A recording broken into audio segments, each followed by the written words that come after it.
오늘은 이제 교육행정, 교육행정. 자, 5권 교육행정. 교육행정은 뭐 교육경영. 과거에는 묶어서 뭐 행정, 어떤 분은 행정이다. 어떤 분은 경영이다. 뭐 이렇게.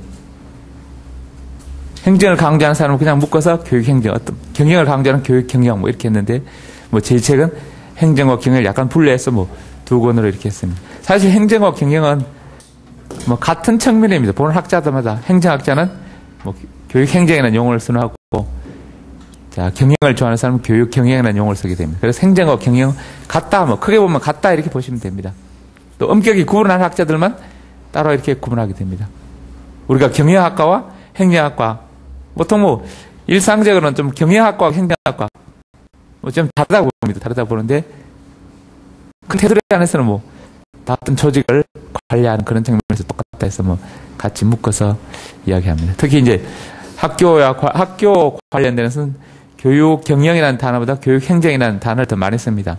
그런데 최근 이제 젊은 학자들은 교육 경영이라는 단어를 더 많이 씁니다.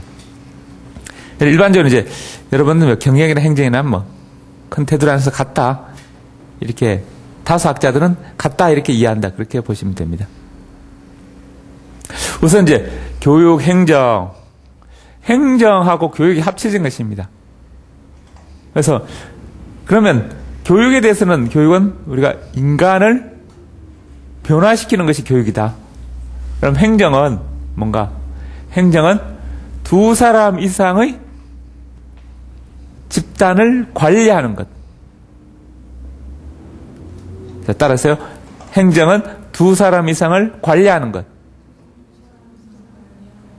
다르게 표현하면 두 사람 이상의 집단을 관리하는 것. 자, 따라서요. 행정은 두 사람 이상의 집단을 관리하는 것. 자, 그래서 2인 행정은 두 사람 이상의 집단을 관리하는 것이 행정입니다. 그러면 교육은 인간을 변화시키는 것이다 이렇게 이야기했다면, 자, 그러면 교육하고 행정하고 두 개 붙은, 자, 교육행정은 교육하고 행정하고 합친 것입니다.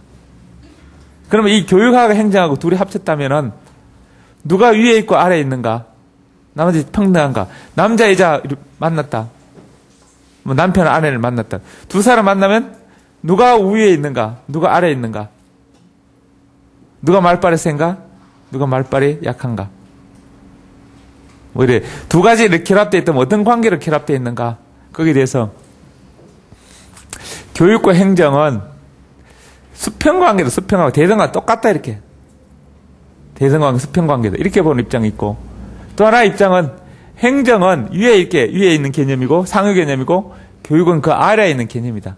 행정은 교육행정, 뭐 철도행정, 교통행정, 주택행정, 인사행정, 도로행정, 뭐 세무행정, 많은 행정 중에 하나가 교육행정이다.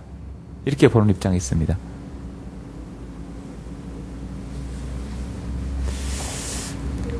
효정이는 어느 쪽이 더 괜찮을 것 같아? 대등한 입장, 상하관계? 상하관계. 이렇게 상하관계로 보는 입장을 공권설이다. 이렇게 공권설. 그래서 행정이 교육을 감독하고 통제한다. 이렇게 상하관계. 한마디로 교육행정을 맡고 있는 것이 교육청입니다. 요즘 명칭이 바뀌어서 교육지원청 바뀌었는데, 그럼 교육지원청 또는 지도교육청, 교육감의 교육청이 학교에 와서 교사들을 감독 통제한다. 이렇게 보는 입장이 공권설. 한마디로 교육행정에 나선 공적 권한을 행사하는 것이다. 이렇게 보는 것입니다. 그래서 교육행정이 상하관계로 봐서 교육행정은 공적 권한을 행사하는 것이다. 이렇게 보는 입장. 공권설. 한마디로 국가의 공권이 뭔가? 통치권이에요. 통치. 국가가, 자, 한마디로 정부가 국민들이나 이런 사람들을, 국가 국민들을 통치하는 권한이 공적 권한입니다. 이 공적 권한을 단지 교육에 행사하는 것이 교육행정이다. 국가의 통치권, 공적 권한을 교육에 행사하는 것이 교육행정이다. 이렇게 보는 사람들이 있습니다. 이런 사람들은 무슨 설? 공권설. 따라서 공권설. 자, 공권설이 있고. 그러면 이제 행정은 뭔가 어떤 전체, 일반적 개념 전체, 모든 것을 다 관리하는, 두 사람 이상 집단 다 관리하는 것이 행정인데, 그 중에 교육과 관련된 것이 교육행정이다. 이렇게 보는 것입니다. 그래서 행정은 상위 개념이고, 종합적 개념이고, 전체 개념이 일반적 개념이고, 교육은 하위 개념, 그 부분 개념이다. 많은 행정 중에 일부가 교육이 되는 겁니다.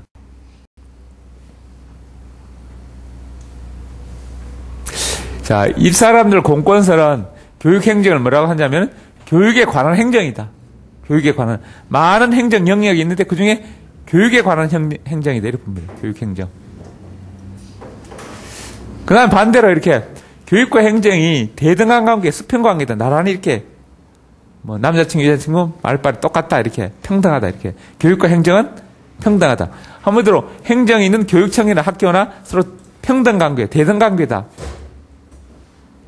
이렇게 교육청이 위에 있는 것도 아니고 학교하고 교육청은 대등한 관계다. 이렇게 보는 입장입니다. 그렇다면 행정은 교육을 도와주는 것이다. 도와주는 것. 교육활동을 학교가 잘할 수 있도록 교육청이 도와주는 것이다. 그리고 교육청이 교육행정하는 것은 도와주는 것이다. 다른 말로 교장 선생님이 학교 행정을 하는 것은 선생님들의 교수활동, 수업활동을 도와주는 것이다. 이렇게 보는 입장과 교장 선생님이 교사들의 수업활동을 감독 통제하는 것이다. 이렇게 두 가지 입장이 있습니다. 뭐는 입장에 따라 자, 공권설, 그 다음에 이런 사람들을 뭐라냐? 조건정비설이다. 대등한 관계, 수평관계로 보는 사람들을 조건정비설. 따라서요, 조건정비설. 자, 대등관계, 수평관계, 공권설, 자, 감독관계, 통제관계, 자, 상하관계. 자, 이런 입장이 공권설입니다. 그러면 이 조건정비설은 교육과 행정, 여기서는 행정 안에 교육이 속해 있다 이렇게 보는데 아니다. 우리는 행정과 교육은 별개다, 별개. 교육이 행정 안에 들어있는 거 아니고 행정과 교육은 나란히 별개의 기체다. 이렇게 봅니다. 그래서 예를 들어 공권설이 국가라면 국가 안에 서울시는 어디 있습니까? 국가 안에 들어있는 것입니다. 서울시에 이렇게 동작구 있으면 동작구 안에 있다. 이렇게 상하관계로 보는 입장이 공권설이라면 조건정비는 따로 서울시하고 경기도다. 서울시 경기도는 대등한관계, 수평관계 이렇게 있다. 이렇게 보는 입장입니다. 그래서 행정과 교육. 한마디로 이렇게 교육을 맡아 있는 교육감과 행정을 맡고 있는 시장, 서울시장 박원순 시장하고 황노현 교육감하고 대등한 관계다 이렇게 보는 입장이고 서울시 밑에 서울시 교육감이 있다 이렇게 상하관계 보는 입장 뭐 두 가지입니다. 그렇게 이것이 자 학교 안에서 보면 교장 선생님과 교사 간의 관계 또는 이제 지역교육청과 교육청과 학교의 관계 자 시도 단위로는 시장과 도지사 아니면 시군구는 또는 자 교육장 동작교육장과 동작구청장 이렇게 어떤 관계가 이렇게 보는 것입니다. 그에 따라 이제 교육행정을 바라보는 입장이 차이가 납니다. 그래서 이 조건정비설은 교육은 행정에서 속해 있는 것이 아니라 별개로 독립된 독자적이고 독립되고 자주적인 자, 그런 개념이다 이렇게 봅니다. 교육은 행정에 속해 있는 것이 아니다. 따로 별도로 독립되어 있는 것이다. 이렇게 봅니다. 그래서 이 사람들은 교육행정을 뭐라고 정의하냐면 교육을 위한 행정. 행정은 교육을 위한 것이다. 교육이 목적이고 행정은 수단이다. 이렇게 봅니다. 그래서 교육행정은 교육을 봉사하고 지원하고 보조하는 작용이다. 이렇게 봅니다.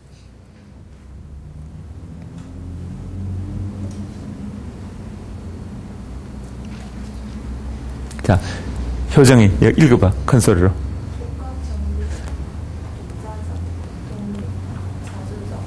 자, 자, 봉사 기능, 지원 기능, 보조 기능. 해서 독자적, 독립적, 자, 자주적 기능을 하고 있다. 교육이. 그래서 교육에 관한 행정을, 교육에 관한 행정으로 보는 사람들이 무슨 설? 공권설. 교육을 위한 행정으로 보는 사람이 조건정비설. 이 두 가지. 우리가 선생님과 학생 관계를 어떻게 볼 것인가? 마찬가지로 선생님은 상에 있고 학생이 하에 있는가? 아니면 선생님하고 학생이 대등한 관계에 있는가?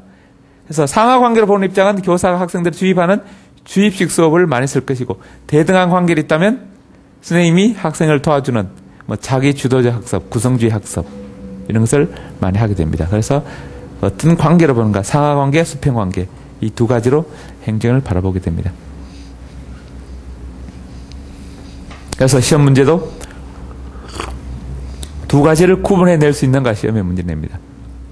다음 중 공권설과 관계없는 것은, 다음 중 조건정비설과 관계없는 것은, 또는 다음 중 교육을 위한 행정과 관계없는 것은, 또는 교육에 관한 행정과 관계없는 것은.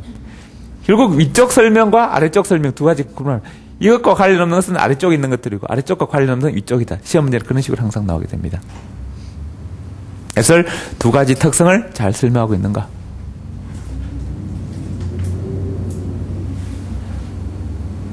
예를 들면 조건 정비설과 관계없는 것 해서 그것은 교육에 관한 행정이다. 이러면 관계없는 것이고, 그 다음에 교육 행정을 전체적으로 보고 있다. 뭐 이렇게 보는 것은 위쪽 입장입니다.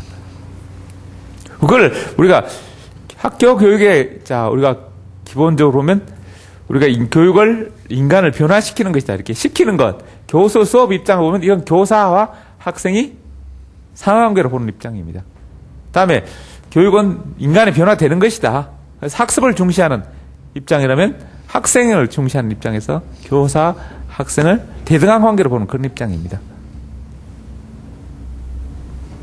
그래서 인간 변화 교육을 누가 하는가, 누가 주체적 측면에 보면 교사, 학생의 대등 관계, 수평 관계 이렇게 나눠볼 수 있습니다. 마찬가지로 교육과 행정에서도, 교육 안에서도 대등 관계, 수평 관계이고, 교육과 행정 관계에서도 대등 관계, 수평 관계 이렇게 나눠볼 수 있게 됩니다. 저는 이제 교사 중심으로 하게 되면은, 자, 교사가 지식을, 무엇을 해서 내용 측면에서 지식을 학생들에게 강의하고 주입하는 측면을 많이 강조하게 되고, 그 다음에 학생 중심, 평등한 관계, 대등한 관계를 봐서 학생 중심으로 보면 학생을 경험하고, 경험을 통해서 학생이 변화되는 것을 강조하게 됩니다. 그래서 상하 관계로 볼 것인가, 대등 관계로 볼 것인가, 그에 따라 교육 방법과 교육 정책, 교육 내용이 달라지게 됩니다. 그래서 상하 관계로 보게 되면 강의법이나 지식을 주입하는, 내용은 지식을 중심으로, 방법은 이렇게 시키는 강의법이나 주입하는 방법을 많이 쓰게 되고, 대등한 관계로 보면 학생이 스스로 자기 주도적으로 경험하는 이런 방법을 통해서 학습하게 되고, 그래서 어떻게 보느냐에 따라 차이가 나게 됩니다. 그래서 시험은 이 두 가지가 자주 나오게 됩니다.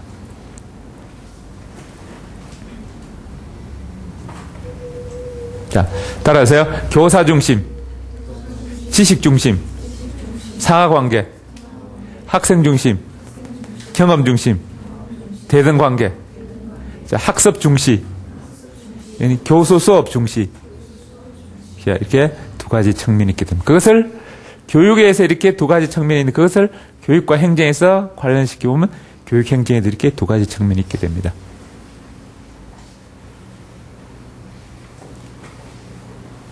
다음에 교육행정의 기초에서 교육행정의 원리, 그러면 교육행정을 어떤 원리에 입각하고 행정을 할 것인가, 그에 관해서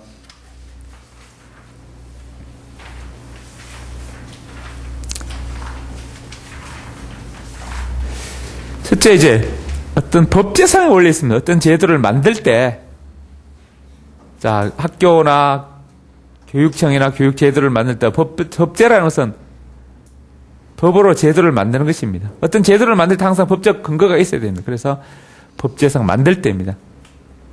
우리가 학교를 만들 때 법의 근거를 하고 만들게 됩니다. 우리 조선시대는 경국대전을 근거로 해서 학교 제도를 만들고, 개화기에 홍범, 이런 큰, 지금은 헌법. 그 다음에 지금 우리가 교육기본법이 있다면, 자, 개화기에 학교를 만들 때, 자, 유경공원 설학절목, 소학교령, 중학교 관제, 사범학 관제, 이런 법적 근거를 내서 중학교, 사범학교, 초등학교를 만들게 됩니다. 지금 또 서울대학교를 만들려면 서울대학교 설치에 관한 법령을 만들게 됩니다. 또 서울대학교를 법인으로 만들 서울대학교 법인화에 관한 법령 해서 만들게 되고, 예를 들어 노량진 초등학교를 만들게 되면 노량진 초등학교 설치 조례라는 법에 근거해서 만들게 됩니다. 없애려면 노량진 초등학교 폐지에 관한 조례, 이렇게 해서 법을 만들고 그에 따라 만들게 됩니다. 법은 누가 만드는가? 국회에서 만들고, 국회에서 만들어라 만들지 말라 하면 행정부에서 뭐 폐지하고 만들고 합니다. 조례는 시도에서 만드니까 시도에서 교육위원회에서 초등학교 노량진 초등학교 없애자, 도심지 학생들이 적으니까 없애자, 이렇게 조례를 만들면 그에 따라 교육감이 없애게 됩니다. 집행하게 되는데, 어떤 법 제도상 법을 만들 때 그러면 어떤 기준에 의해서 만들 것인가? 그래서 여러 가지 이제 원리들이 있는데 가장 시험에 잘 나오는 것은 그 두 가지입니다. 이렇게 적도 집권의 원리. 적당한 정도로 중앙 집권해라. 중앙과 지방이 있는데 적당한 정도로 해라. 자, 중앙정부. 자, 중앙정부의 대통령 권한과 지방자치단체, 서울시장의 권한. 그러면 둘이 모든 권한을 중앙에서 다 하는가? 지방에서 나눠주는가? 아니면 교육에 관하면 위에 중앙의 장관이 하는가? 지방의 교육감들을 좀 나눠주는가? 아니면 교사들 뽑을 때 교사들 누가 뽑아요? 교육감이 뽑게 됩니다. 그걸 서울에 있는 장관이 다 뽑아가 전국적으로 이렇게 분배할 것인가? 아니면 각각 지역의 교육감을 뽑도록 위임할 것인가? 그래서 그 권한을 중앙에 할 것인가? 지방에 나눌 것인가? 이렇게 중앙과 지방을 나누는데 중앙이 적당한 정도로 중앙 집권을 하라는 것입니다. 자, 적당한 정도로 중앙 집권을 하라는 것인데 그것을 분권화라, 이렇게 분권화. 권한을 나누자, 중앙과 지방이 나누자는 것입니다. 다 법제화의 원리 중 두 번째, 이제 법치주의. 항상 법에 근거를 하라는 것이죠. 법에 근거. 법을 만들어라. 법에 근거를 하고 행정을 하라는 것입니다. 그래서 법에 근거. 그래서 법에 맞추라는 것이죠. 합법성 원리. 사범대 가산점. 사범대 가산점을 왜 무효가 됐습니까? 법에 근거를 없이 교육감이, 아니죠, 장관이 그냥 만들어서 무효가 된 것입니다. 그래서 국민의 이해관계에 있는 것은 다 법으로 만들어야 되는데 법에 근거하지 않고 장관이 혼자서 만들었기 때문에, 법은 어디서 국회에서 만들어야 되는데 장관이 만들었기 때문에 무효가 된 것입니다. 그래서 국민의 이해관계에 있는 것은 법으로 만들어야 됩니다. 예를 들어, 자, 임용고시 시험을 1차, 2차, 3차 해야 되는데 그걸 1차, 2차로 바꾸자. 그러면 장관 못합니다, 그거. 교육부 장관 할 수 있는 권한은 없어요. 그건 법으로 바꿔야 됩니다, 법으로. 그래서 장관이 국회에다가 법으로 이렇게 만들어주세요. 그러면 국회에서 그걸 법을 만들어야, 집행돼야 그걸 할 수 있는 것입니다. 예를 들어 시험 과목을 정한다. 이렇게 털 전체 어떤 구조를 만들 때 그걸 법에 근거를 해야 됩니다. 지금은 이제 교사는 누가 뽑도록 되어 있냐? 그건 법에 교육감이 뽑도록 되어 있습니다. 그래서 교육감이 뽑도록 되어 있는데 교육감이 마음에 들면 너 내일부터 교사해, 이렇게 할 수 있습니다. 너 내일부터 교사해, 이렇게 할 수 있는 것입니다. 법안에는 교육감이 재량으로 할 수 있도록 되어 있습니다. 그래서 어느 날 사립학교 다니는데 갑자기 그 다음날 출근해 보니까 공립학교 교사가 되어 있습니다. 그런 경우도 사저 비일비재 발생합니다. 왜냐하면 사립학교가 재단을 부실해서 그 재단이 국가재정으로 넘어갑니다. 사립학교 재단이, 열악회가 재단이 없어지면 그 재산이 국가로 이제 환수되니까 재단이 갑자기 국가 넘어가게 됩니다. 사립학교 재단이 없어지고. 그럼 거기 근무하던 교사가 보고서 교육관 마음에 들면 너는 교사해. 너는 그냥 기간제 해. 너는 강사해. 왜냐면 사립학교 교사를 했다가 사립학교 없어지면 교사 계약이 없어지면 다 무효입니다. 없어지니까 교육감이 보고서 설마는 사람들은 너는 오늘부터 공립학교 교사. 왜냐면 그 학교가 공립학교로 바뀌었으니까 이제. 이러면 딱 똑같이 학생 다니는데 소속만 개인 사립학교 재단에 속해 있다가 국가재단, 공립학교 국가재단 바뀌니까 이제 공립학 교사가 되는 것입니다. 회사 다니면 A 회사가 갑자기 B 회사하고 합병됐다. SKT 회사인데 SK 회사로 뭐 간판을 받고 회사 이후에 합병됐다. 그러면 소속이 바뀌면서 그 소속 다른 직원으로 바뀔 수 있는 사람은 바뀌고 나머지는 그냥 계약직으로 그냥 넘어가고 이런 것처럼 기간제 교사도 갑자기 교사가 발령할 수 있습니다.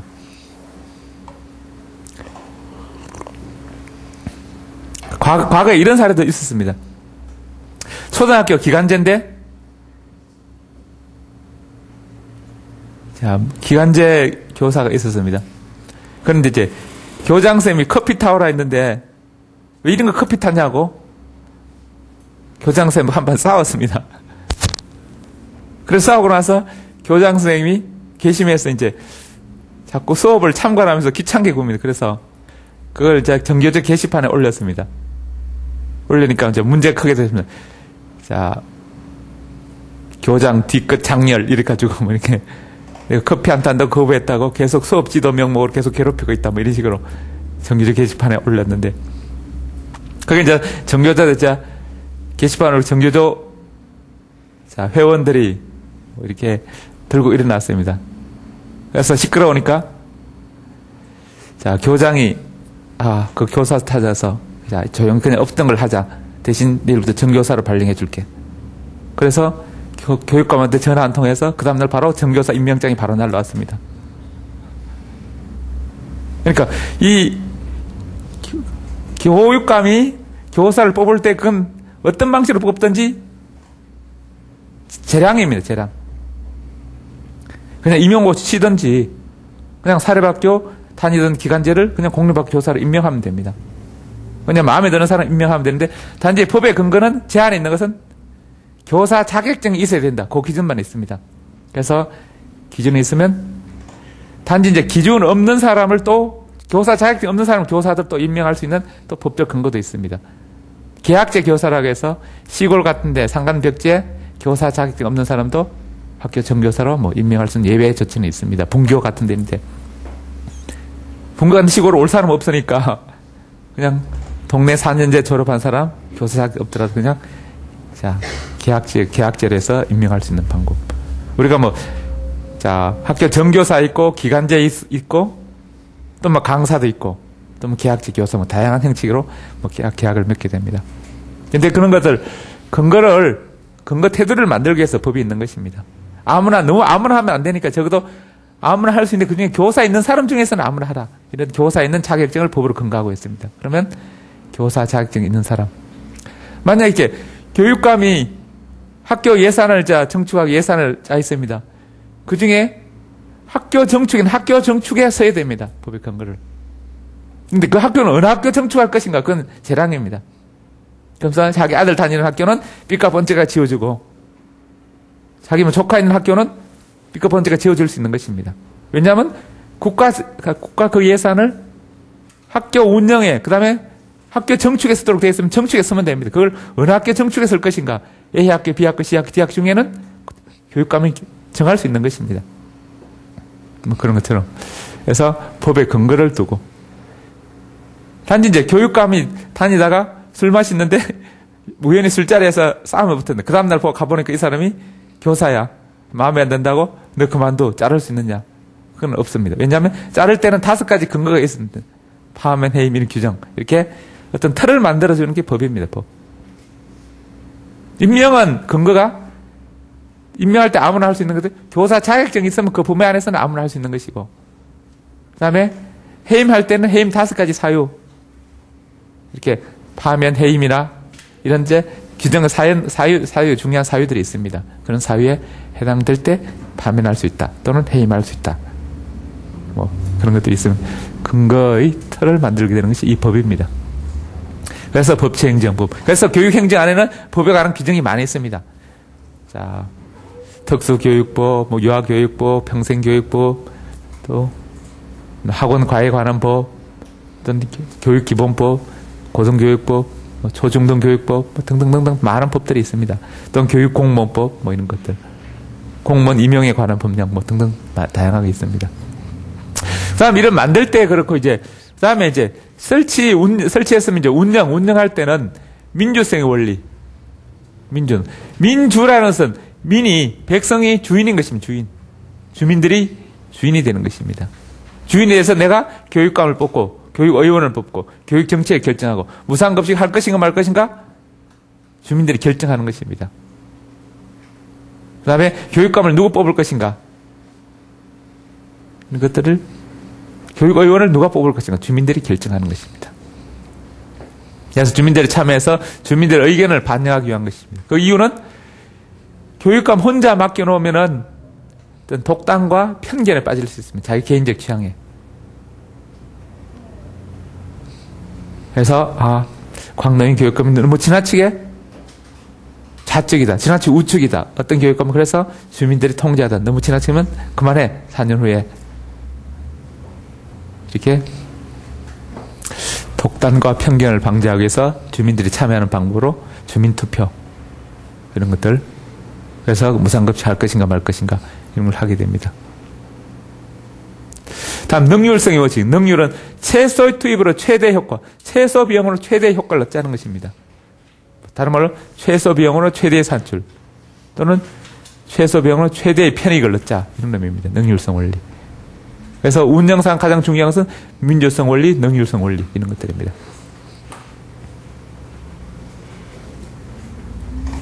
이런 시험은 다음 중자 이 법제상 원리 또는 이제 법치주의 원리와 관련 없는 것은 적도 집권 원리와 관련 없는 것은 이런 식으로 다음에 설명하고 있는 원리는 이렇게 민주성 원리다. 다음에 쭉 설명하고 있는 내용은 자, 어떤 원리인가? 이건 능률성의 원리다. 그래서 각각 적도 집권, 법치주의, 민주성, 능률성 이런 개념들의 차이를 이해하는 것이 중요합니다.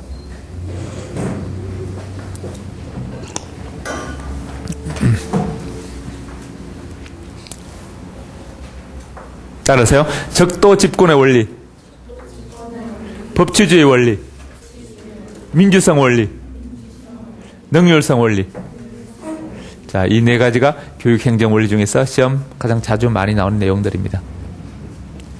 그래서 이런 적도 집권, 법치주의, 민주성, 능률성 원리를 자, 구분하는 것입니다. 예를 들어 교육감 제도를 만든다. 교육의원, 지방자치 이런 제도, 지방자치 교육감을 주민들이 뽑는다. 그러면 중앙에서 하고 지방 교육감 제도를 두는 측면에서는 지방 분권과 적도 집권 원리 들어있고 주민이 투표하니까 참여 원리 이런 원리도 들어있습니다. 그래서 주민이 참여하고 투표하는 측면은 민주성 원리고 중앙과 지방을 나누어서 제도를 따로 분리하는 측면에서는 적도 집권 원리입니다.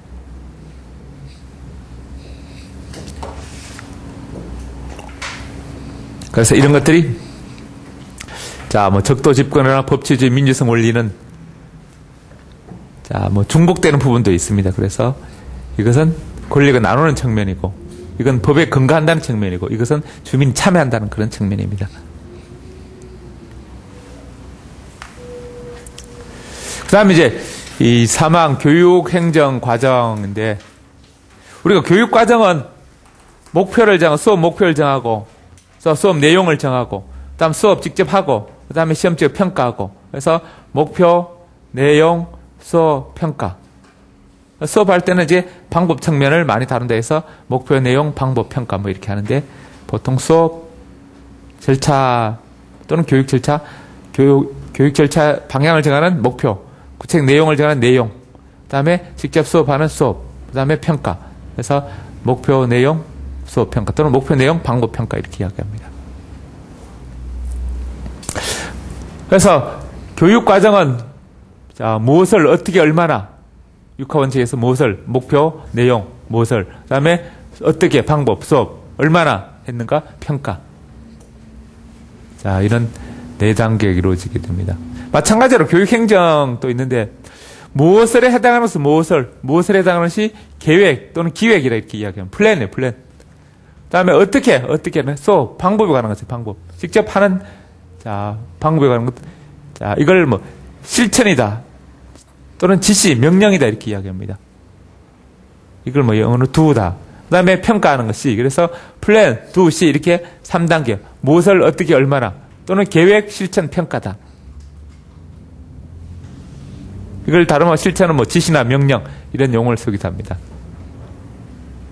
그래서 교육행정 과정은 크게 나누면 세 가지 이렇게 무엇을 어떻게 얼마나 계획, 실천, 평가 이렇게 플랜, 두, 시 이런 식으로 나누게 됩니다. 이걸 좀 더 세분화시키면 아까 무엇을 어떻게 얼마나를 내용, 수업, 평가 이걸 하나 더 나눠서 또 뭐 목표, 내용, 수업, 평가 이렇게 네 단계로 나누는데 교육행정 과정에서 크게는 이렇게 세 가지입니다. 이걸 또 더 세분화해서 중간에 더 단계를 넣으면은 자, 이 계획, 기획 단계, 그 다음에 조직 단계, 업무를 분담. 뭘 할 것인가? 목표 방향을 정했으면 그것을 구체 너는 뭐 하라, 너는 뭐 하라, 너는 업무를 분담하게 됩니다. 분담. 이렇게 조직하는 단계. 조직에서 이렇게 실천하게 돼. 나눠서. 너는 돈을 관련, 너는 인사에 관련해라. 너는 뭐 질서에 관한, 너는 뭐 맡아라. 예를 들어 학교에서도 너는 환경부장을 맡아라. 너는 학생부장을 맡아라. 너는 체육부장을 맡아라. 너는 교무부장을 맡아라. 너는 연구부장을 맡아라. 이렇게 업무를 분담하게 됩니다. 그래서 분담해서 각각 연구부장은 연구활동, 교무부장 교무활동, 체육부장 체육활동, 환경부장 환경활동, 뭐 미술부장 등등등등 이렇게 각각 실천하게 되면 실천하는 활동들이고. 그런데 보통 행정에서는 이렇게 지시명령 주로 상하관계 이렇게 이런 관계가 강하다면 교육에는 그런 것이 일반 행정보다 일반 공무원보다 좀 약합니다. 그래서 자, 이 단계를 영향이다, 자극이다 이런 용어를 쓰지 않은 사람들이 있습니다. 뭐 캠벨 같은 사람이 이렇게 자, 영향, 자극을 쓰자. 그래서 요건 자극 단계다, 영향 단계다. 이렇게 실천 단계를 그렇게 이야기하는 사람들이 있습니다. 보통 행정에서는 뭐 이 단계를 지시 단계다, 명령 단계다, 뭐 이렇게 이야기하는데 교육행정에서는 영향 단계다, 자극 단계다, 뭐 이렇게 이야기합니다. 그 다음에 실천하고 평가하는 그 중간 단계는 뭐 조정 단계다, 조정. 각 업무를 분담해서 이렇게 너는 연구활동, 연구부장 해라. 너는 체육부장 해라. 너는 학생부장 해라. 너는 교무부장. 이렇게 나눠서 하다 보면 각 부서별로 이렇게 갈등이 생깁니다. 그 갈등을 조정하는 단계. 하다 보면 조정. 이렇게 조정 단계. 한마디로 통합하는 작업들입니다. 여기서 나누어진 분업해서 실천을 하다 보면 그것을 갈라지니까 그걸 통합하는 작용들 필요하게 됩니다. 그래서 기획 단계, 조직 단계, 다음에 이 명령 단계, 조정 단계, 평가 단계, 이렇게 또는 기획 단계, 분업 단계, 명령 단계, 통합 단계, 평가 단계 이런 식으로 교육 행정은 이야기합니다. 자, 따라하세요. 기획 단계, 다음에 조직 단계, 명령 단계, 조정 단계, 평가 단계 이렇게 자 일반적으로 5단계로 나누게 됩니다. 그러면 각 단계별로 필요한 자질이 차이가 나게 됩니다. 그럼 주로 이렇게 조정 통합은 누가 하는가? 그 조직의 어떤 상위 관리자, 학교 같으면 교장, 시도 같으면 교육장. 자, 그러면 이제 그 하위 부분들, 하위 관리자들은 뭔가 업무를 분담해서 하는 사람은 전문가, 하위 전문가들. 한마디로 구체적 직원들입니다. 직원들. 개개의 직원들이 하게 되고. 예를 들어 학교 같으면 국어선생님, 영어선생님, 수학선생님 이렇게 업무를 분담해서 국어 가르치고 수학 가르치고 영어 가르치고. 그 중간 과정은 교감선생님이 위아래를 연결하는 중간계층. 주로 교감선생님. 학교 같으면 교장, 교감, 교사. 그 다음에 이렇게 시도 단위로 보면 상위, 교육감, 학교장, 교사, 이런 식으로 상중하로 나눌 수 있게 됩니다. 그래서 하위 단계 관리자, 하위 단계 직원들은 어떤 부분 업무를 이렇게 분담해서 열심히 하게 되고 상위 관리자는 전체를 종합하고 통합하는 역할을 하게 됩니다. 그 이제 중간 단계는 양쪽을 연결하는 인화. 특히 학교 같으면 교감 선생님이 교사들과 교장 선생님 관계를 중간에 다리를 놓게 됩니다. 그래서 각 계층별로 교사에게 필요한 또는 행정 구성원의 조직에 따라 필요한 차질이 달라지게 됩니다. 그래서 학교는 교장은 종합기능, 교감은 인화기능, 교사는 부분 업무 전문화 기능 이렇게 보훈 기능 이런 걸 맡게 됩니다.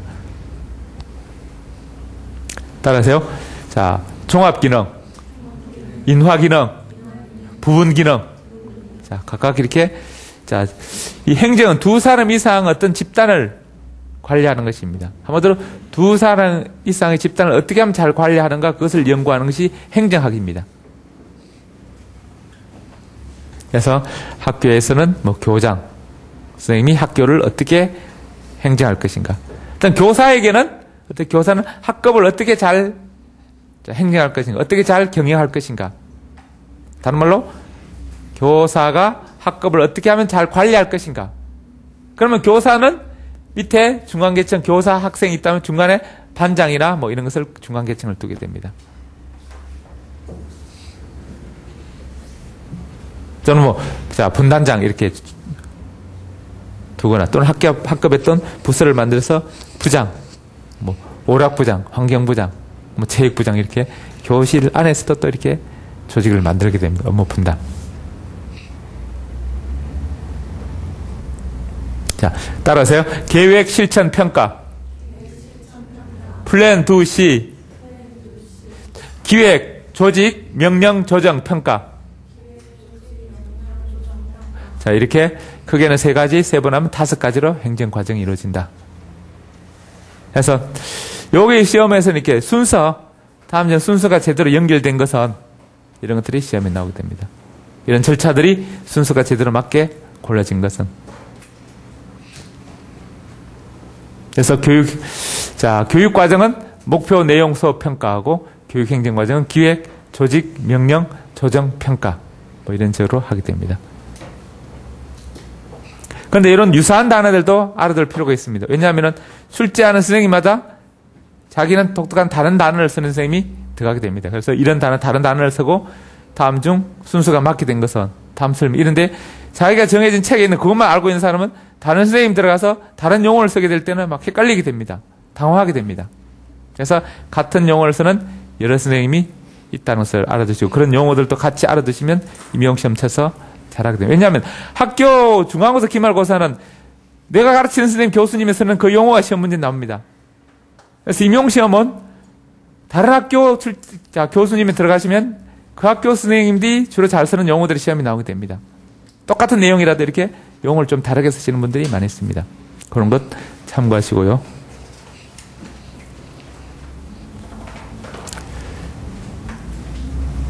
자, 그 다음에 교육행정 전통이론. 자, 이 교육행정 전통이론이 교육행정학의 시험이 뭐 거의 3분의 1을 나온다. 그렇게 보면 됩니다. 거의 교육행정의 두 가지 틀이 이렇게 이 행정 이론입니다. 그 행정은 뭔가 과학적 관리론과 인간관계론입니다. 아까 교육과 행정이 공권설과 무슨 설? 조건정비설. 그게 이제 큰 두. 물론 이제 다른 학설도 있습니다. 뭐 협동행위설, 경영설 등등도 있지만 뭐 다른 크게 이렇게 두 가지 공권설과 조건정비설 두 가지가 시험에 자주 나옵니다. 나머지는 뭐 가끔 나오기도 하는데 그게 두 가지 왜냐하면 이런 나머지 것들은 다 중간에 짬뽕입니다. 절충입니다. 두 가지 흐름들 상하관계, 수평관계 나누고 나머지 사람들은 뭐 중간에 절충하지 않은 견해들이 뭐 이렇게 많이 나옵니다. 그런 것들이 등등 있는데 그게 두 가지로 보시면 됩니다. 그런데 여기서는 이제 이 과학적 관리론과 인간관계론 과학적 관리론은 상하관계 인간관계론은 수평관계 이렇습니다. 상하 수평. 그래서 시험에는 다음 중 과학적 관리론과 관계없는 것은 인간관계론과 관계없는 것은 이런 유의 시험들입니다. 대부분 다. 그래서 과학적 관리론의 특성과 인간관계론의 특성을 알고 있는가 그걸 항상 물어보게 됩니다. 그래서 이것은 매년 나오는 문제입니다. 과학적 관리론, 인간관계론. 왜냐하면 이것이 과학적 관리론, 인간관계론 이 용어를 쓰지 않더라도 이 취재의 내용을 항상 묻게 됩니다. 왜냐하면 교육행정 시험에 영역이 들어갔다면 항상 들어가는 영역들입니다. 학교 시험에도 교육행정 시험이다 그러면 항상 들어가는 게 과학적 관리론과 인간관계론 차이점을 묻는 문제가 항상 들어가게 됩니다.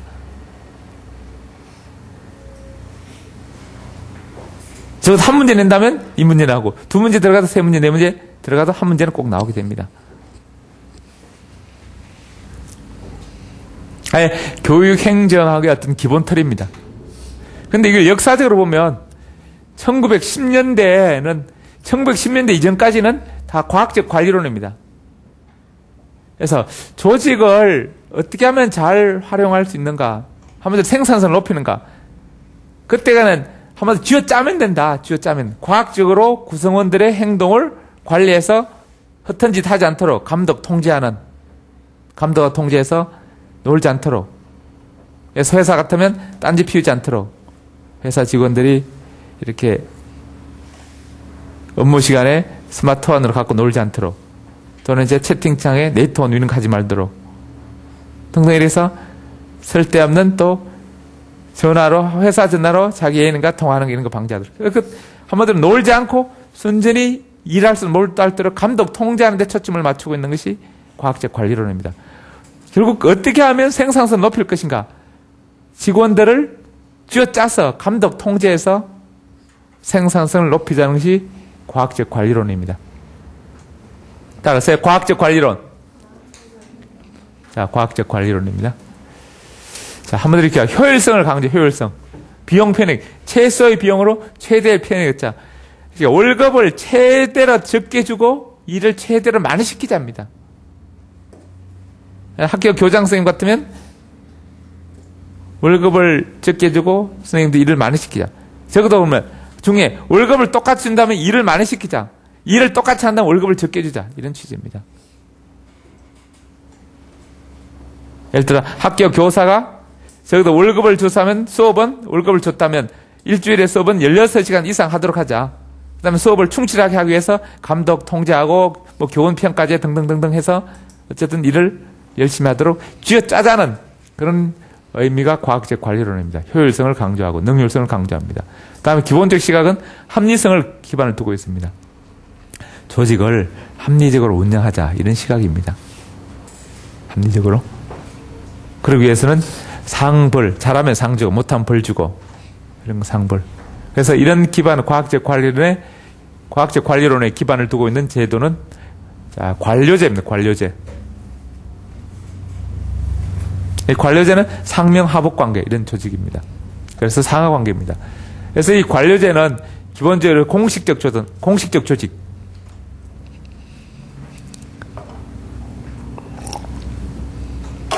법에 의해서 만들어진 공식적 조직에 의해서 움직여지게 됩니다. 또는 공식적 집단입니다. 그래서 이 과학적 관리론을 주장했던 대표적인 학자는 이렇게 테일러.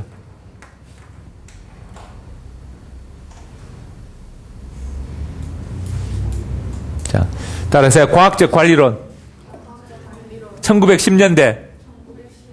효율성, 능률성, 합리성, 상벌제도, 관료제도, 공식적 집단, 공식적 조직.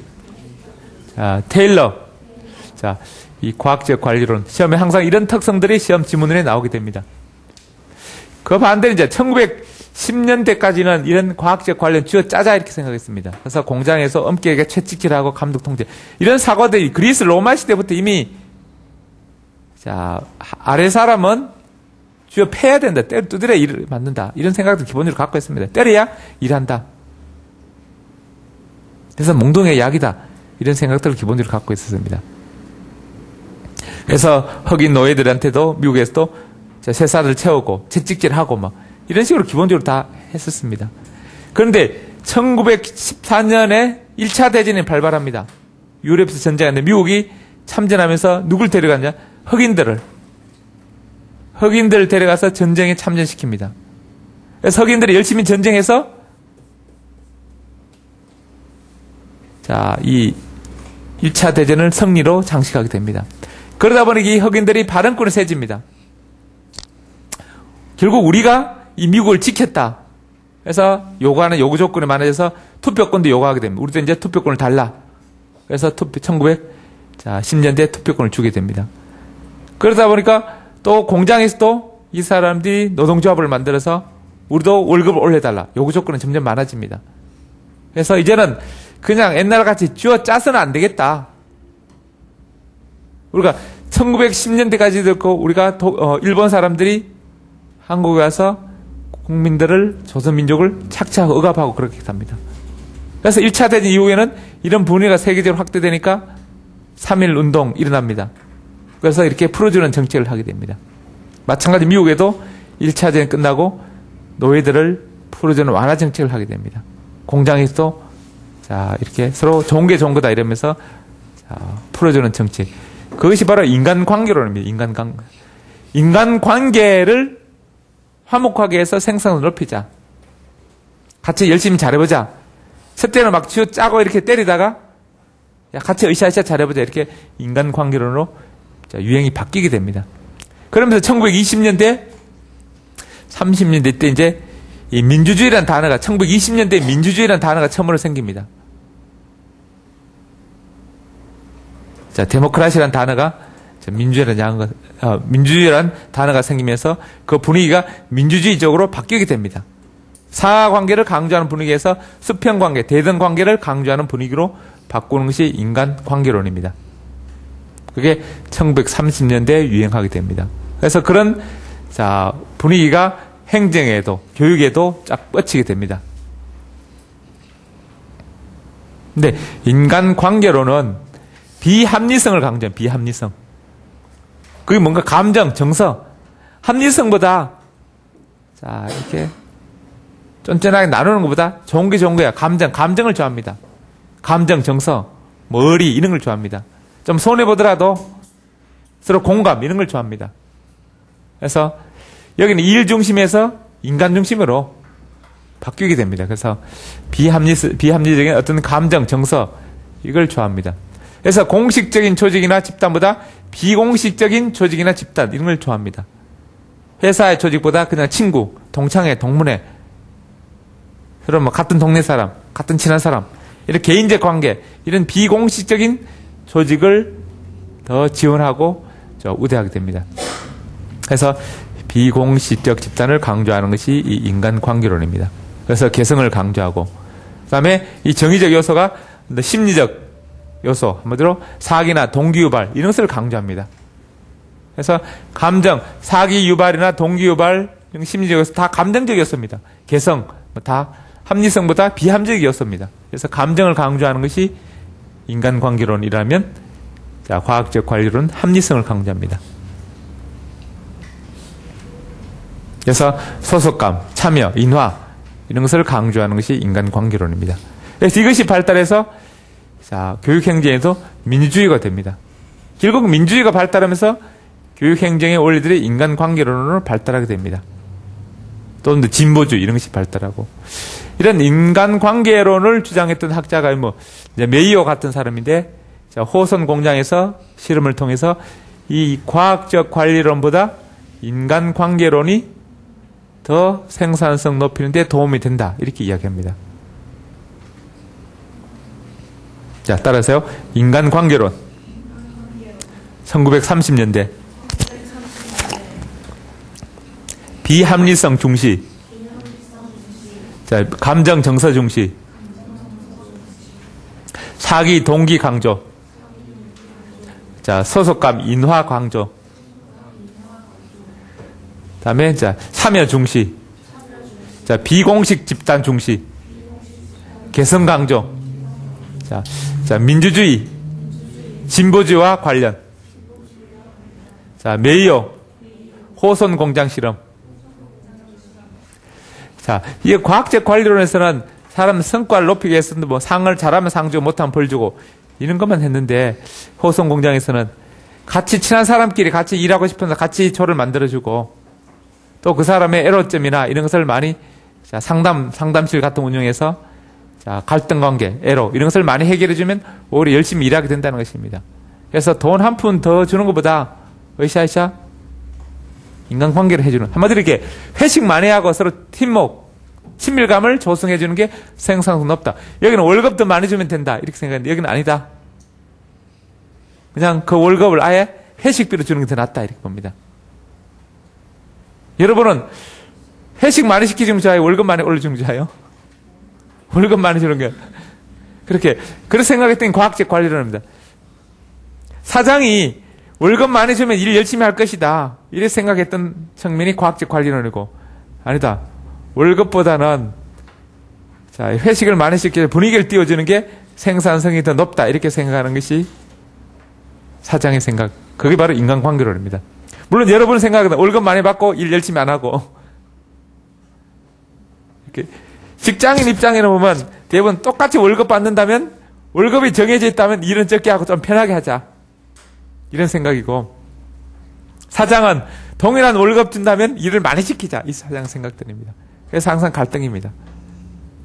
그래서 그러면 저 협의 월급 좀 많이 더 올려줄 테니까 일을 더 많이 하자. 월급은 10% 올려주고 일은 20% 해달라. 이게 사장의 생각이라면, 직장은 일은 10% 올리고 월급은 20% 올리는 게 직장인들의 생각들입니다. 그래서 자, 어떻게 할 것인가. 그래서 인간관계론 이런데 뭐 회식 같은 거 이렇게 많이 시켜주고 분위기 띄워주는 거 으쌰으쌰 이런 것 하는 게 자, 생산성이 높다, 일 열심히 한다 이렇게 생각하는 것이 인간관계론. 아니다. 그냥 쥐어 짜는 게, 짜서 잘하면 상 주고 못하면 벌 주고 이런 것들이 일을 더 열심히 하는 것이다. 이렇게 보는 것이 과학적 관리론입니다. 그런데 이제 이 두 가지 흐름들이 있습니다. 과학적 관리론, 인간관계론. 그런데 중간에 또 절충설이 나오게 되면 절충설. 어차피 두 가지 흐름이 있다면 절충설이 나오는데 1950년대 절충하는 행동과학론, 과학적 관리론과 인간관계론. 이것도 행동과학론 또 두 가지 절충이지만 약간 과학적 관리론 쪽에 더 기울어져 있습니다. 과학적 관리론에 더 기울어진 절충설이 행동과학론입니다.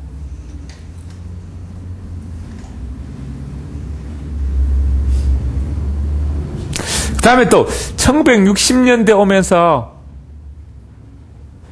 이런 것들 두 가지를 다 통합하자는 것이 체제이론이 나옵니다. 체제이론. 한번들 이게 이 절충설은 중간, 두 가지 중간 정도 하자. 이쪽을 너무 치우치는 것도 아니고 이쪽 치우치지는 않고 중간 정도를 하자 하는 게 중간. 한번 두 가지 어떤 교집합, 두 가지 교집합이라면 이 체제이론은 두 가지 다 합치자는 합집합입니다. 합집합. 이것도 사용하고 이것도 사용하고 그때그때 맞게 과학적 관리론 쓸 때는 과학적 관리론 쓰고 인간관계론 쓸 때는 인간관계론 쓰고 두 가지를 같이 섞어서 쓰자는 것입니다. 그래서 이것은 두 가지 섞어서 중간 정도 딱 하자 이렇게 하는 것이고, 이건 두 가지 다 포함해서 합집합입니다. 같이 쓰자. 그래서 이건 교집합이라면 이건 합집합. 그래서 둘 다 자, 절충설과 통합설. 그래서 체제이론은 좀 더 중간에 절충이지만 좀 더 이렇게 인간관계론 쪽으로 좀 더 기울어진 것입니다. 그 다음에 이제 1970년대 이후로 오면서 여러 가지 대안 이론들이 나오게 됩니다. 이때는 철학적으로는 주관주의가 유행하던 시대입니다. 20세기 후반에 우리가 철학이, 교육 철학에서 주관주의 철학이 어떤 거 있었습니까? 실존주의, 현상학, 해석학, 포스트모던, 비판 철학 뭐 이런 거 등등 20세기 유행하던 철학들입니다. 그래서 20세기 후반에 주관주의 철학이 유행하면서 행정학에도 이런 변화가 오면서 다양한 대안 이론들이 나오게 됩니다. 자, 따라서요. 1910년대 과학적 관리론, 1930년대 인간관계론, 1950년대 행동과학론, 1960년대 체제이론, 1970년대 대안이론. 그래서 60년대는 이렇게 체제이론은 다 통합하자, 짬뽕하자는 거예요. 짬뽕.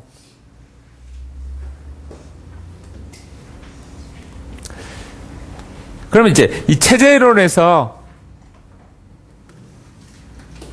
체제이론 보면은 아까 체제는 1960년대 유행했던 체제이론은 체제이론 의미는 한번 통합적으로 아까 통합은 전체를 다 사용하잖아요. 다 모든 요소가 상호작용해서 결과가 일어난다. 과학적 관리론도 쓰고 인간관계론도 쓰고 다양한 요소들을 다 쓰자. 상하관계, 수평관계. 예를 들어 회사에서 일 열심히 하면서 부하 직원들 같이 이렇게 잘 받쳐줘야 되고 위에 고참이나 상사도 직급상관 잘 받쳐줘야 되고 주변 여러 가지 요소들 환경적 요소 잘 돼야 된다는 것입니다. 그래서 임용고 합격하려면 좋은 책을 봐야 되고, 좋은 선생님 강의를 들어야 되고, 자기 또 열심히 해야 되고, 효율적 방법도 찾아야 되고, 좀 열심히 한다고 되는 거 아니고, 효율적 방법해야 되는 방법. 무식하게 용감하다 해서, 무식하게 한다 해서 합격하는 건 아니다. 그래서 좋은 선생님한테 효율적 방법으로 배워야 되는 것입니다. 좋은 강의도 듣고. 그러니까 여러 가지 요소, 또 거기 위해서 남자친구도 속 썩이지 않는 거, 이게 중요한 요소들입니다. 합격하려면. 그래서 남자친구 때문에 속 썩이면 공부도 잘 안 됩니다. 또 집안일도 순탄해야 됩니다. 뭐 큰일 없어야 되고. 이런 여러 가지 요인이 다 얽혀있다, 이렇게 보는 것이 체제이론입니다. 한 가지만 해서는 안 되고 다 다양한 요소. 자, 상호작용. 그래서 모든 요소들이 역동적으로 상호작용하니까 모든 요소를 다 전체적으로 고려해야 된다. 이렇게 봅니다.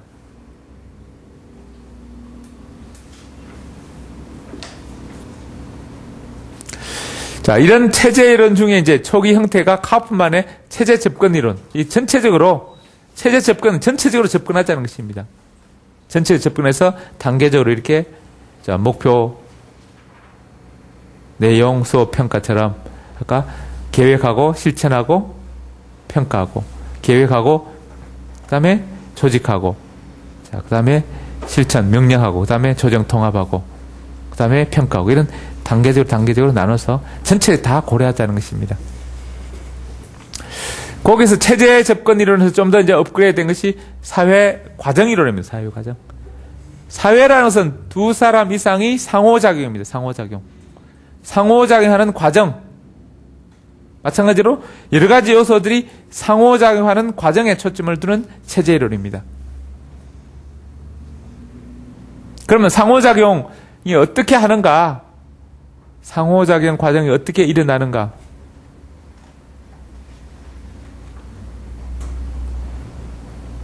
거기에서 이제 이 겟젤스와 자, 헬런 같은 사람은 자, 겟젤스 구바 이론을 더 수정해서 5단계로 나누고 자, 구바는 2가지 요소로 나누어졌습니다. 한마디로 이렇게 자, 겟젤 초기 모델은 인간의 내부적 요소, 외부적 2가지 요소가 상호작용인데 이렇게 보면 2가지 요소가 상호작용. 내부적 요소, 외부적 요소. 이렇게 2가지가 상호작용한다 이렇게 봤습니다. 내부적 요소, 외부적 요소. 우리가 학급에서 어떤 결정하기 위해서는 학급 바깥에, 학교에서 결정하기 위해서는 학교 바깥 요소와 내부 요소. 학급에서 어떤 결정은 학급 내부 요소와 학급 외부 요소. 내가 어떤 결정하면 내 마음의 내부 요소와 외부에서 요소.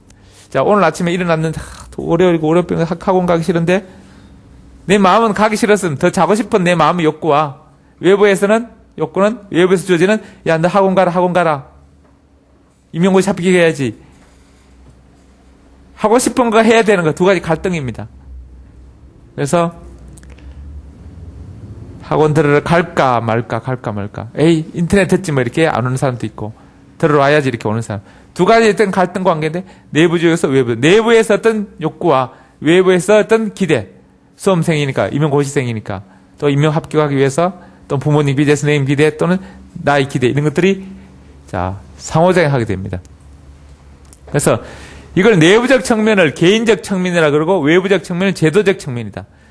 내가 하고 싶은 욕구, 졸리고 더 자고 싶은데 제도 규범. 내가 지금 수험생이니까, 학생이니까 이렇게 해야 되는 것. 이걸 규범적 요소. 내가 하고 싶은 거, 졸리고 싶은 거, 자고 싶은 거. 이게 심리적 요소. 그래서 이걸 내부적 요소, 외부적 요소로 구분하거나 또는 개인적 요소, 제도적 요소. 또는 다른 말로 개인적 차원, 제도적 차원. 또는 심리적 차원, 규범적 차원. 이렇게 2가지로 나눠서 2가지가 절충된다는 것입니다. 해야 되는 것과 하고 싶은 것. 이건 해야 되는 것. 이건 하고 싶은 것. 오늘 명품 가방 하나 지르고 싶은데 다음 달 카드값 밀릴까 생각해서 하지 않는다는 것. 뭐 이런 것들. 졸리고 싶은데, 자고 싶은데 강의 들은 것. 수업 시간에 졸리고 싶은데 그걸 졸린데 열심히 들어야지 일부러 눈을 뜨게 뜹니다. 열심히. 이런 걸 해야 되는 것과 하고 싶은 것 서로 끊임없이 갈등입니다.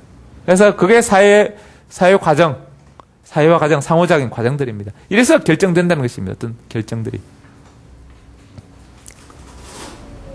그래서 쥐어 짜는 측면과 풀어주는 측면 이런 거 다 이제 섞어서 결국 내부적 차원과 외부적 차원으로 구분하고 개인적 차원과 제도 차원, 심리 차원, 규범 차원. 내부 차원, 개인 차원에서는 개인의 그 사람 들어있는 어떤 특성이 뭔가 인성이 임성, 그 사람 성격. 성격은 뭐가 모여서 그 사람이 그 속에 깊이 있는 욕구. 결국 개인의 어떤 핵심은 그 사람 인성이고 인성의 핵심은 욕구입니다. 욕구가 모여서 그 사람 인성이 되고 인성이 모여서 그 사람은 개인이 전체적인 특성이 됩니다. 그래서 개인이 갖고 있는 그런 하고 싶은 것들. 난 반대로 외부에서 제도적으로 어떤 규범적으로 해야 되는 것. 한 역할, 기대. 나의 맡은 역할과 나한테 주어지는 기대. 결국 기대가 모여서 역할이 되고 역할이 모여서 제도가 되는 것입니다. 제도 속의 핵심은 결국 역할입니다. 역할. 교사, 학생 제도, 학교 제도 있다면 거기서 교사는 가르치는 일, 학생은 배우는 일, 이런 역할이 주어지고 그에 맞게 역할에 맞도록 행동하도록 기대가 주어집니다. 하도록 기대하게 됩니다. 주변에서, 외부에서. 그래서 기대가 모여서 역할이 되고 역할이 모여서 제도가 됩니다. 제도의 핵심이 바로 역할이고 역할의 핵심은 기대입니다. 예를 들어 서울시장의 역할이 뭔가? 시민들이 서울시장에 기대하는 게 모여서 그게 그 사람 해야 할 역할들입니다. 대통령이 뭐 하는가? 결국 국민들이 대통령이 뭘 해달라고 외부에서 기대하는 것들이 모여서 대통령 역할됩니다. 교장선 역할은 결국 주변에서 교장선 해야 할 걸 뭐뭐 해주기를 기대합니다. 그걸 해주는 게 교장선 역할입니다. 그래서 교장이란 제도, 직함이 있는 것이고 교사는 결국 외부에서 교사에게 하도록 요구되는 기대. 학부모들이 이렇게 가르쳐달라. 학생들은 이렇게 해달라. 교장선 이렇게 해달라. 교감도 이렇게 해달라. 주변에 많은 기대들이 모여서 교사의 역할이 정해지는 것입니다. 그래서 그것이 모여서 제도가 되고 거기서 작용하는 것이 규범입니다. 따라서요. 내부 차원, 외부 차원. 개인 차원, 제도 차원. 심리 차원, 규범 차원. 자, 개인 인성 욕구. 제도 역할 기대. 결국 이제, 자, 욕구와 기대 속에 결국 기대와 욕구.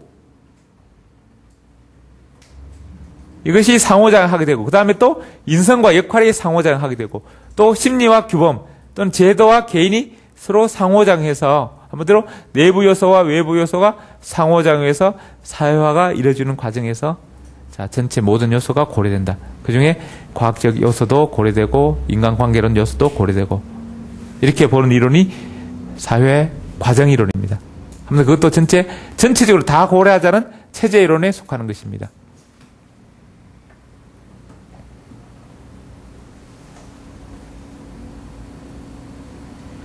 그런데 이제 게첼 텔러는 그 후에 모델을 더 정교화시켜서 두 가지 차원이 상호작용하는 것이 아니라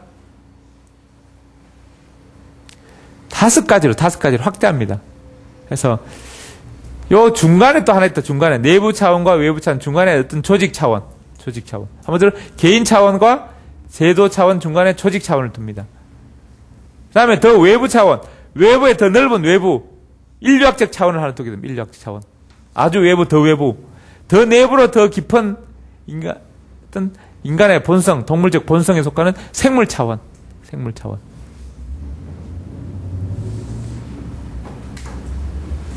그래서 생물 차원, 개인 차원, 조직 차원, 제도 차원, 인류학적 차원. 한번 외부에서 학교에서 더보다 국민이, 인류가 주변 사 모든 더 넓게 가장 넓은 외부적 차원이 인류학적 차원, 인류 차원입니다. 그 다음에 그 중간에 자, 조직 차원, 제도 차원 중간에 조직, 그 다음에 개인적 측면. 내 개인 속에 더 깊은 생물학적 본능, 동물적 본능. 자극에 따라 반응하는 동물학적 본능.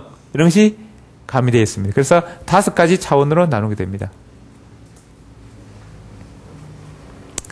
자, 그 다음에 자, 따라서요. 자, 생물적 차원, 개인적 차원, 조직적 차원, 제도적 차원, 인류적 차원. 이렇게 다섯 가지 차원으로 확대합니다. 초기에는 모델은 2가지 차원으로 이렇게 했는데 점점 발달하면서 모델이 정교되어서 5가지로 확대됩니다. 초기에 개첼스쿠바는 내부, 외부, 한마디로 인성과 역할, 욕구와 기대 이런 것이 상호작용한다. 이렇게 해서 2가지 차원으로 봤는데 그 다음에 나중에 이제 개첼스와 텔런이라는 사람과 같이 연구해서 5가지 차원으로 확대합니다. 생물 차원, 개인 차원, 조직 차원, 제도 차원, 인류 차원. 그래서 시험에서는 주로 이 기본적으로 자, 내부 차원, 외부 차원 2가지. 주로 이제 그 중에 인성과 역할, 욕구와 기대. 시험에 자주 나오는 용어는 이 인성과 욕구, 역할, 기대 이 4가지 용어들입니다.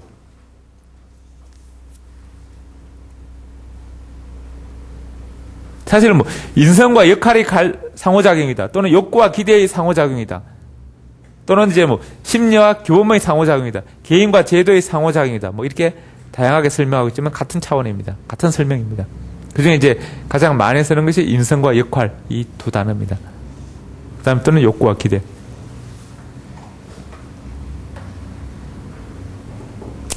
우리가 예를 들어 조직 중에서 어떤 조직 중에서 자, 역할 외부의 기대, 규범과 인성 욕구 있는데 외부적 규범, 기대가 가장 많이 작용하는 조직은 군대 조직입니다. 군대는 내가 원하는 것보다 해야 되는 게 더 많아서 원하는 것은 거의 적고 해야 되는 것이 강하게 작용하는 조직들입니다. 반대로 뭐 예술가 조직, 전문가 조직, 이게 예술 조직, 전문가 조직 이런 사람들은 해야 되는 것보다 저희들 하고 싶은 걸 더 중시하는 그런 조직들입니다. 그래서 학교 조직은 그 중간 정도면 중간 정도.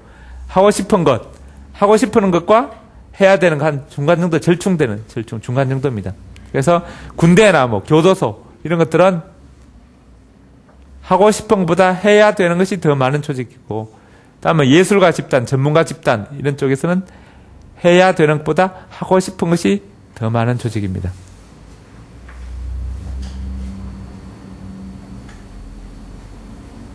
자, 원래 이제 이 개첼스쿠바 이런 조직 발달은 개첼스쿠바가 전 개인 차원, 제도 차원, 심리 차원, 규범 차원 이렇게 논리를 2차원으로 설명하고 있는데, 그것은 이제 그전에 했던 레빈이 이야기했던 인성과 역할 상호작 논리를 더 확대 발전한 것입니다.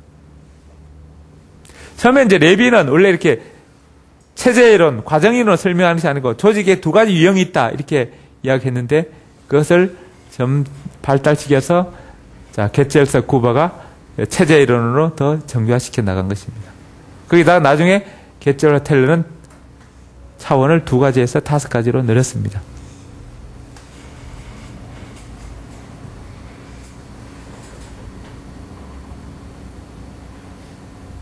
아까 이렇게 60년대 체제이론 이후에 나타나서 70년대 아까 이렇게 대안이론이 나오겠네요. 70년대 대안이론. 다양한 대안들이 이제 아까 주관주의 철학을 바탕으로 해서 나온 것들입니다. 그래서 주관주의는 어떤 철학적 요소, 그래서 가치 판단 이런 걸 강조하는 그런 흐름들이고, 이 주관주의라는 것은 주로 상대주의, 개인지 강조하는 개인주의, 또는 감정을 강조하는 감정주의적 요소가 강합니다. 그래서 체제론을 그 외에 이제 특징들은 이렇게 체제라는 것은 이런 상호작용을 통해서 어떤 새로운 가치로 만들어내고 새로운 가치로 전환됩니다. 여러 가지 모여서 하나, 예를 들어, 이런 여러 가지 요소들이 모여서 새로운 가치를 창출한다는 것은 무슨 의미냐. 예를 들어 요리를, 여러 가지 재료를 모아서 새로운 요리가 나온다는 것입니다. 여러 가지 짬뽕에서 여러 가지 요소. 예를 들어, 요리가 하나 되려면 여러 가지 재료의 맛들이 상호작용해서 그 요리가 나오는 것입니다. 그 중에 요리 한 가지만, 재료 한 가지만 많아도 줄여도 맛이 달라지는 것입니다. 그래서 여러 가지들이 다 토탈해서 새로운 요리가 만들어지는 것입니다. 그런 것처럼 새로운 가치로 전환 창조되는 것입니다. 그래서 여러 가지 요소들이 상호작용해서 새로운 것들이 가치 있는 것들이 만들어지는 그것이 이제 체제론입니다. 한마디로 여러 가지 요소들이 상호작용해서 그 요소 재료들의 어떤 플러스 알파가 나오는 것입니다. 단순한 재료의 집합이 아니라 그 재료가 아우러져서 새로운 플러스 알파 전체가 나온다. 그래서 전체를 강조하는 통합 요소가 이 체제이론입니다.